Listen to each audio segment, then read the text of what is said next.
Kita pakai payung.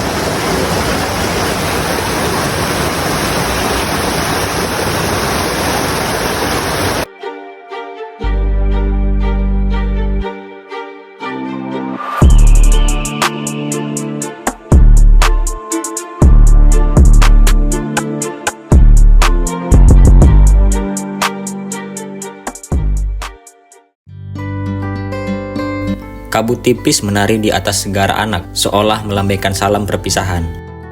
Bismillahirrahmanirrahim. Assalamualaikum warahmatullahi wabarakatuh. Selamat pagi untuk kita semuanya, salam sejahtera. Alhamdulillah kita kemarin sampai di Danau Segara Anak jam berapa kemarin? Jam 5 ya? Jam 5 lewat 30-an lah kurang lebih. Alhamdulillah masih batas normal juga.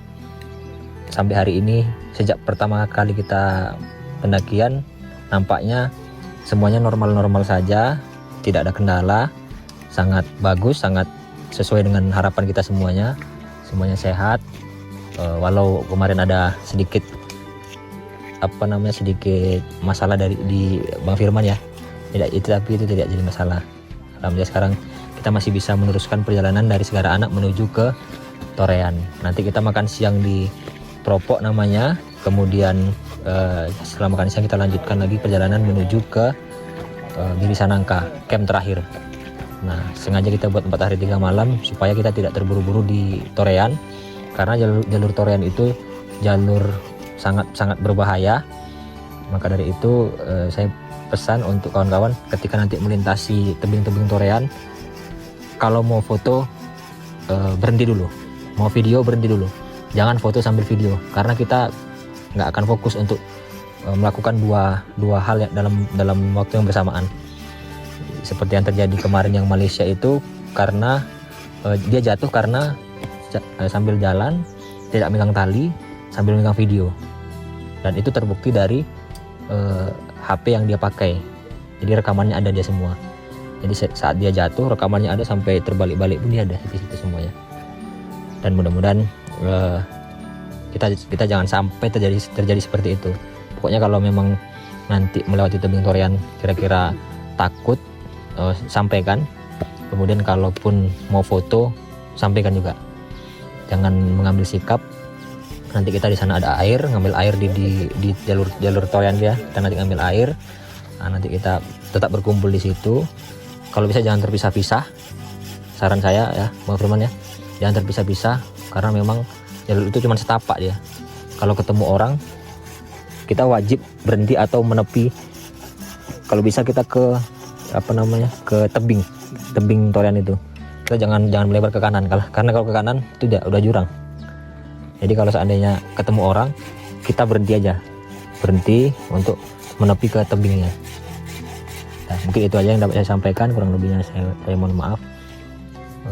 Saya akhiri. Sebelum kita melakukan perjalanan, seperti biasa kita berdoa menurut agama dan kepercayaan masing-masing. Berdoa mulai.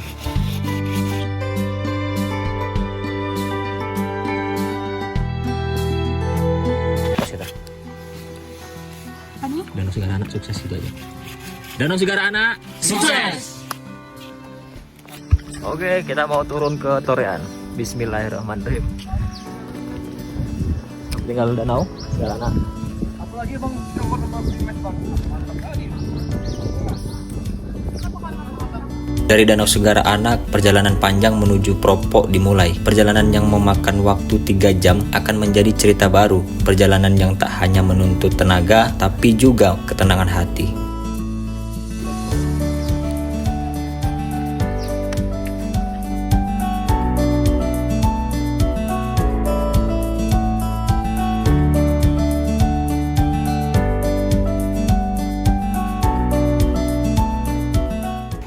Lebih apa?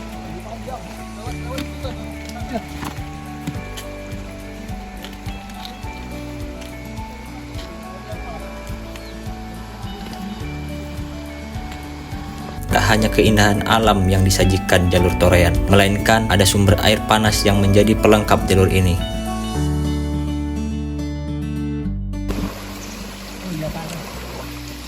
Enak gue kayak toy ini beri.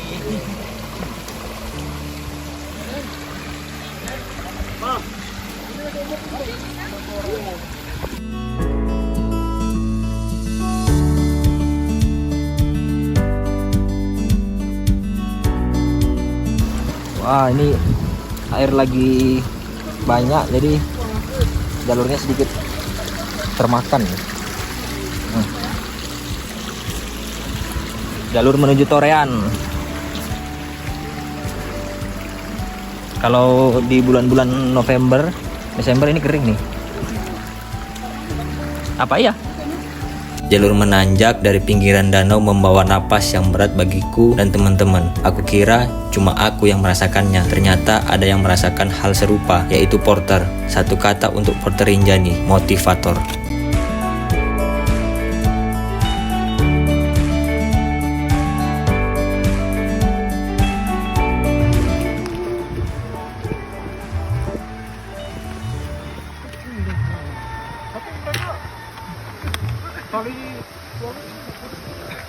Karena konteksnya itu turun melalui Torean, kok ada tangga? Ini turun gunung atau naik gunung lagi ya?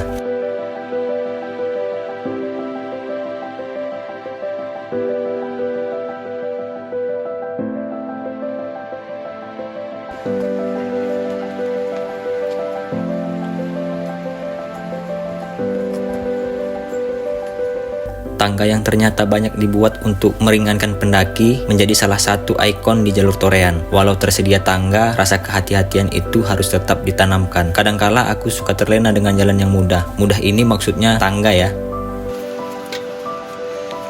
Masuk. Setiap langkah seperti mengingatkan betapa kecilnya manusia di antara keagungan gunung. Di pertengahan jalur, aroma tanah lembab mulai terasa. Lumut-lumut tebal menempel di batang pohon, dan suara serangga menggantikan desir angin kawah. Inilah peralihan dari dunia batu dan kawah menuju hutan yang penuh kehidupan. Angka kedua.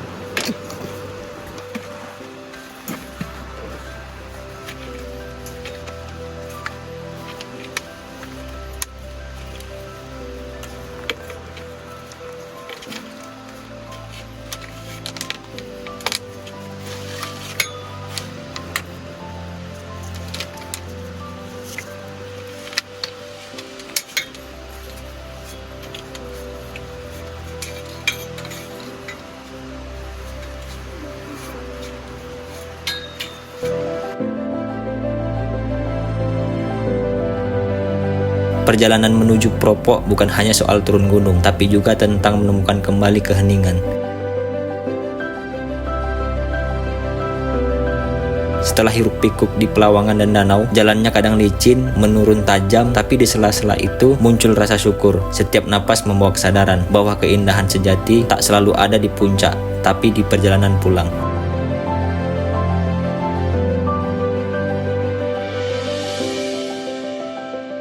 Hingga akhirnya suara gemercik air Propok mulai terdengar, sebuah tanda langkah hampir tiba. Propok menyambut dengan hijaunya rumput, teduhnya pohon, dan udara lembab yang menenangkan.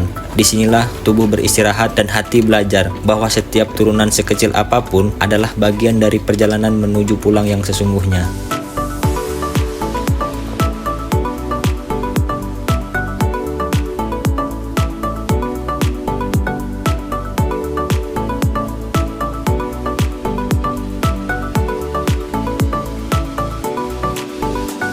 Sesampainya di Propok, dua porter terbaikku telah menyiapkan makan siang. Makan siang yang diiringi dengan derasnya hujan. Alhamdulillahnya, porter menyiapkan makan siang di bawah flysheet, jadi makan siang aman walaupun hujan.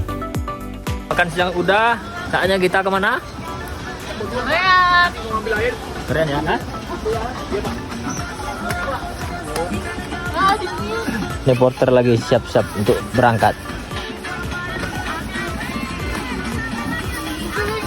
Perjalanan pun dilanjutkan dengan melewati aliran sungai yang deras, airnya jernih, menjadikan pikiran sejuk dan menyegarkan mental.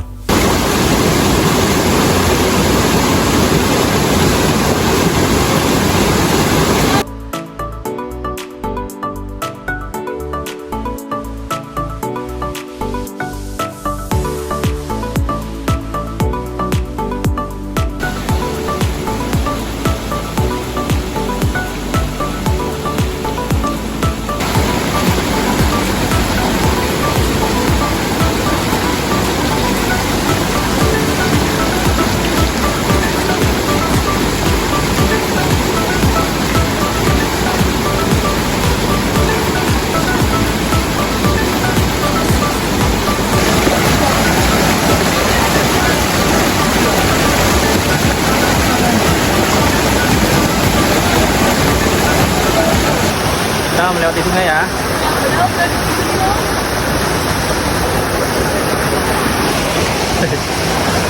Kita pakai payung.